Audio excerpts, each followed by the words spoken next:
तो उन्हें उत्पन्न भी करना होगा, क्योंकि प्रकृति से तो हमें वे सारे भोग मिलते नहीं हैं।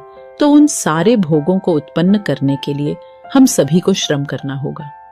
और क्या श्रम करना है और कैसे श्रम करना है, ये जानने के लिए ज्ञान की आवश्यकता होगी।